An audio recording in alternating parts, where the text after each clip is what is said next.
Good morning. Night ಊರಿಗೆ ಬಂದಿದ್ದೆ ನಾನು. ಈಗ ಬೆಳಗ್ಗೆ ಮಾರ್ನಿಂಗ್ 8:50 ಆಗ್ತಾಯಿದೆ. ನಮ್ಮೂರಲ್ಲಿ ಹೆಂಗಿದೆ ಅಂದರೆ ಮಂಜು ಯಾವ ಥರ ಕವರ್ ಆಗಿದೆ ಅಂದರೆ ಊರೇ ಕಾಣಿಸ್ತಾ ಇಲ್ಲ, ಆ ಥರ ಇದೆ. ನಾನು ನಮ್ಮ ಮನೆ ಮೇಲಿಂದ ನೀವು ತೋರಿಸಿ ಯಾವ ಥರ ಇದೆ ಮಂಜು ಅಂತ ನೋಡಿ ಅನಿಸುತ್ತೆ.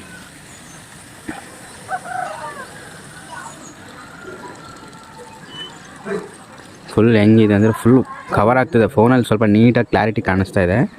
ಸ್ವಲ್ಪ ದೂರ ಇರೋದು ನೋಡಿ ಹೆಂಗೆ ಕಾಣಿಸುತ್ತೆ, ಫುಲ್ಲು ಮಂಜು. ಈ ಕಡೆ ಅಂತೂ ಸಿಕ್ಕಾಪಟ್ಟೆ ನೋಡಿ, ಫುಲ್ ಇದಂತೂ ಕಾಣಿಸ್ತಾನೆ ಇಲ್ಲ. ಆ ಕಡೆ ಈ ಸೈಡೇ ನಮ್ಮದು ಹೊಳ ಇರೋದು ನೋಡಿ. ಅಲ್ಲಿ ಪೋಲಲ್ಲಿರೋದಂಥ ಲೈಟ್ ಹೆಂಗೆ ಕಾಣುತ್ತೆ ಅಂದರೆ ಚಿಕ್ಕದಾಗಿ ಕಾಣುತ್ತೆ.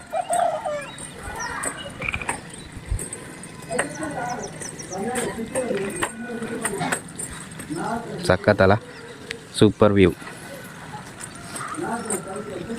ನೋಡಿದ್ರಲ್ಲ ಯಾವ ಥರ ಇದೆ ಮಂಜು ಅಂತ. ನಮ್ಮೂರಲ್ಲಿ ಸಿಕ್ಕಾಪಟ್ಟೆ ಫುಲ್ ಮಂಜು ಅಂದರೆ ಮಂಜು. ಸೂರ್ಯ ನೋಡಿ ಹೆಂಗೆ ಕಾಣಿಸ್ತಾನೆ ಅಂದರೆ ಫುಲ್ಲು ಕಾಣಿಸೋದೇ ಇಲ್ಲ. ನಿಮಗದು ಬ್ಯಾಕ್ ಕ್ಯಾಮ್ರಲ್ಲಿ ತೋರಿಸಿ ನೋಡಿ. ಹಾಂ, ಸೂರ್ಯ ಬೆಳಕೇ ಇಲ್ಲ, ಯಾವ ಥರ ಕಾಣಿಸ್ತಾ ಇದೆ.